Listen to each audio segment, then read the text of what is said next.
Hello friends, मैं doctor Shekhar विश्वास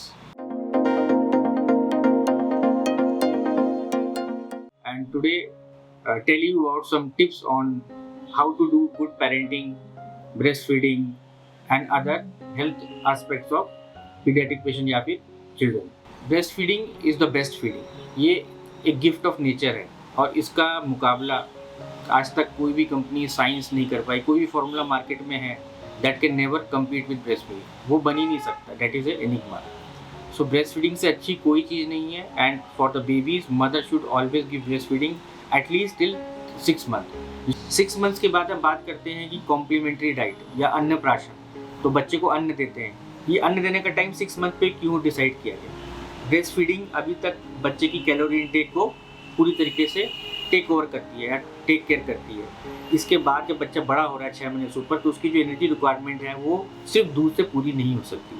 तो माँ का दूध तो चलेगा, अब हमें उसको कुछ खाना भी देना पड़ेगा. दूसरी बात है 6 महीने तक बच्चे का गट इतना मैच्योर हो जाता है कि वो सीरियल्स को, वेजिटेबल्स को, नॉन वेजिटेरियन डाइट को या जो भी खाने की चीज़ें एक्सेप्ट मिल्क, इनको भी बच्चा पचा सकता है. तो इनिशियली हमको जो पूरक आहार है, जो कॉम्प्लीमेंट्री डाइट है, उसको स्पेस करना चाहिए 3 मेजर मील और 2 स्नैक्स में. 3 मेजर मील में सुबह के मील में आपने उसको दलिया दे दिया, खिचड़ी दे दिया, खीर दे दिया, कस्टर्ड दे दिया, हाफ बॉइल्ड एग दे दिया. ऐसी कुछ सेमी सॉलिड चीज़ जो बच्चा स्वेलो करे, उसे चबाना ना पड़े, क्योंकि बच्चे के दांत नहीं है. और बच्चों को जब भी आप खाना खिलाओगे, अब आपको बैठ के खिलाना पड़ेगा. अगर बच्चा बैठ सकता है तो बैठाओ, नहीं बैठ सकता तो सपोर्ट से बैठाओ और उसे खिलाओ. फिर 11 बजे के आसपास एक स्नैक्स दो. फ्रूट ले लो. लेट टेक एग्जाम्पल कि आप मैश करके इसको चीकू दे रहे हो, कभी पपीता दे रहे हो, कभी बनाना दे रहे हो, कभी एप्पल दे रहे हो, कभी मैंगो दे रहे हो. चेंज करो डाइट में. एक चीज़ पे स्टिक ओवर मत करो कि अभी बच्चे की लाइकिंग और डिसलाइकिंग को आपको नहीं समझना है. आपको सब चीज़ ट्राई करनी है. फॉर हिम और हर, उसके लिए हर चीज़ नहीं है. वो स्पिट करे, थूके, पर डरो मत, उसको फिर से दो. अगर आप बार बार एक चीज़ को दोगे तो बच्चा वो खाएगा. इवन करेला भी खाएगा बच्चा अगर आप उसको, क्योंकि अभी बच्चे की ना जो टेस्ट बड है वो डेवलप हो रही है. फिर आता है आपका मिड डे मील, जो कि 12 से 1 बजे के आवास होना चाहिए. उसमें आप इसको सेरेलैक खिला सकते हैं, या आप बाहर का सेरेलैक नहीं खिलाना चाहते तो आप बच्चे को घर का बना हुआ दाल चावल लीजिए, उसमें थोड़ा सा वेजिटेबल डालिए, कुकर में ओवर कुक करिए ताकि वो बिल्कुल गला हो जाए. गलने के बाद उसमें थोड़ा सा आपने बटर डाल दिया या घी डाल दिया टू ऐड टेस्ट और बच्चे को खिला दिया. फिर शाम को 6 बजे के आसपास एक स्नैक्स देना, जैसे कि आलू लिया, उसको भून के खिला दिया, पनीर की भुर्जी बना के खिला दिया, बेसन का चीला बना के खिला दिया. अगर सुबह अंडा नहीं दिया तो शाम को हाफ बॉइल्ड एग दे दिया. और फिर रात को 8 बजे आप उसको फिर से दाल चावल का एक प्यूरी बना के उसे खिला दो. तो ये तो आपके 5 मेन मील हो गए. इन बिटवीन आप थोड़ा थोड़ा ब्रेस्ट फीड भी कराओ. खासकर जब बच्चा आपके साथ सोने आता है, दोपहर में सोने आएगा तब पिला दिया, रात में सोता है आपके साथ तो आपने तब पिला दिया. फिर बात आती है जो ब्रेस्ट फीडिंग है उसे कब तक देना चाहिए. तो मिनिमम 2 साल तक तो वो फीड करा ही सकती है और उसके बाद उनकी मर्जी पे है. इवन कभी कभी ये सवाल भी आता है कि ब्रेस्ट फीडिंग जो है ट्विंस हैं वो पूरा नहीं पड़ेगा. ऐसा कुछ नहीं है. आपके पास ट्विंस हो, आपके पास ट्रिपलेट्स हो, तो भी आपका फीड बच्चे के लिए पूरा पड़ेगा. और कभी कभी ये भी होता है कि एक बड़ा बच्चा है जो 2-3 साल का हो गया और आपका दूसरा बच्चा हो गया है. इसका मतलब ये नहीं कि बड़ा बच्चा फीड नहीं कर सकता. आप दोनों को भी फीड करा सकते हैं. ये मदर के ऊपर डिपेंड करेगा. आप फीड कराना चाहते हो तो आप कराओ, लेकिन मिनिमम 2 साल तो आपको कराना ही चाहिए. मैं ब्रेस्ट फीडिंग करा सकती हूँ अगर मुझे कोरोना की वैक्सीन लगी है, या मुझे जुकाम हो गया, या मुझे अभी कुछ दिन पहले कोरोना की वेव थी तो कोरोना मदर्स को हो जाता था.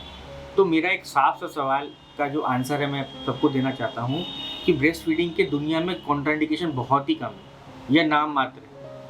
अगर आप वैक्सीन लगवा रहे हो तो ये अपनी प्रोटेक्शन के लगवा रहे हो. इसमें ब्रेस्ट फीडिंग में सीक्रेट नहीं होता, या होता भी है उससे बच्चे को कोई फ़र्क नहीं पड़ेगा.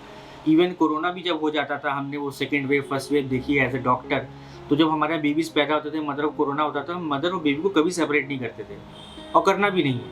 आप रेस्पिरेटरी एटिकेट को फॉलो करिए, कोरोना अप्रोप्रिएट बिहेवियर को फॉलो करिए. दैट मीन्स आप N95 मास्क लगाइए, अच्छे से हैंड वॉश करिए और बच्चे को फीड कराइए. फीड कराने का कोई कॉन्ट्राइंडिकेशन नहीं है. इवन मदर को HIV हो जाता है, अगर हम हिस्ट्री उठा के देखें, TB हो जाता है, तो भी हम मदर की और बेबी को अलग नहीं करते. लेकिन ब्रेस्ट फीडिंग अगर नहीं कराएंगे तो उससे जो नुकसान होगा वो उस चीज़ को कभी भी पूरा नहीं कर सकता. तो ब्रेस्ट फीडिंग के मोरलेस कोई कॉन्ट्राइंडिकेशन नहीं है. आप कोई भी दवा ले रहे हो, अपने डॉक्टर से पूछ लो कि वो दवा ब्रेस्ट फीडिंग के साथ ले सकते हैं कि नहीं. आपको कोई बीमारी है, आप उस रेस्पिरेटरी कोई इश्यूज़ हैं तो आप मास्क पहन के फीड कराओ. नॉर्मल फ्लू है, कॉमन कोल्ड है, फीवर भी है, आप फीड कराना बंद मत करो. अगर आप कराना चाहो तो करा सकते. लोग मुझसे पूछते हैं कि ब्रेस्ट फीडिंग के बेनिफिट क्या है. मैं कहता हूँ कि बेनिफिट ही बेनिफिट है, आपको गिनाने की ज़रूरत ही नहीं है. मदर की बेनिफिट्स क्या हैं? मदर को ओवेरियन कैंसर, ब्रेस्ट कैंसर का चांस कम होता है। मदर जो वेट गेन करती है प्रेगनेंसी में, वो शेड होने में हेल्प मिलती है। इवन बर्थ स्पेसिंग में भी हेल्प मिलती है। कुछ इसी तरह के कॉन्ट्रासेप्टिव का भी काम करता है ब्रेस्ट फीडिंग।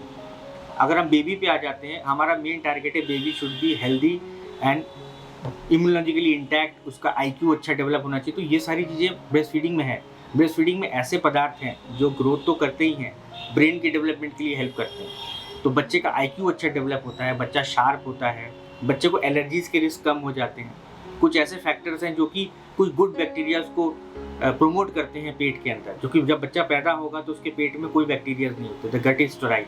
लेकिन अगर हम वो गुड बैक्टीरियाज प्रमोट नहीं करें तो आगे चल के बच्चे को इन्फेक्शन अगर लग गया तो उसका जो गट है उसकी हार्मोन जेनेसिस या उसका जो गट का जो डिसबायोसिस हो जाता है, मतलब जो गट है उसमें बैड बैक्टीरिया ज़्यादा हो जाता है, गुड बैक्टीरिया कम हो जाता है। तो इस चीज़ को बैलेंस करने में ब्रेस्ट फीडिंग का बहुत बड़ा हाथ है। Even skin to skin contact, जो मदर ब्रेस्ट फीड करा रही है, स्किन के ऊपर भी बैक्टीरियाज हैं, तो बच्चा जब फीड कर रहा है तो वो जो गुड बैक्टीरियाज हैं वो बच्चे के अंदर जाते हैं, तो फिर वो हेल्प करते हैं। तो बच्चे की इम्यूनिटी बेटर हुई, बच्चे के इन्फेक्शन का चांसेस कम हुए, बच्चे को हार्ट डिजीज का चांस कम होगा। आगे चल के हम जानते हैं इंडिया में रेस्पिरेटरी पॉल्यूशन बहुत बढ़ रहा है, तो एलर्जी, एजमा, इन तरह के जो एलर्जिक डिजीज़ें बढ़ रही हैं, तो इनका भी हम कह सकते हैं ब्रेस्ट फीडिंग से कुछ उसमें कमी आती है। डायरिया, निमोनिया जो सबसे बड़े किलर्स हैं इंडिया में अंडर 5 मोर्टेलिटी के लिए, ये कम होते हैं। एक माँ है वो बहुत गरीब है, वो फीड मतलब कि वो खाना बच्चे को नहीं दे पा रही है या फिर उसका जो हाइजीनिक कंडीशन ठीक नहीं है, तो अगर वो ब्रेस्ट फीड करा रही है तो ब्रेस्ट फीडिंग से में कोई भी बैक्टीरिया नहीं होता जो कि बच्चे को इन्फेक्शन दे सके। तो डायरिया भी है, बच्चे को कोई बीमारी भी है, तो भी हम ब्रेस्ट फीडिंग को प्रमोट करते हैं। तो ब्रेस्ट फीडिंग का कोई कॉन्ट्राइंडिकेशन नहीं है, आप आराम से ब्रेस्ट फीडिंग कराइए और उससे अच्छा कुछ भी नहीं हो सकता। एक क्वेश्चन ये आता है कि जब मदर ब्रेस्ट फीड करा रही है तो वो अपनी डाइट को कैसे रखे। तो सबसे इम्पॉर्टेंट है कि ब्रेस्ट फीडिंग के टाइम पे ये बहुत इम्पॉर्टेंट है, हमारा स्ट्रेस लेवल। जितना आप कम स्ट्रेस लोगे, जितना आप खुश रहोगे, जितना आप अच्छा फील करोगे, तो आप ब्रेस्ट फीड करा पाओगे।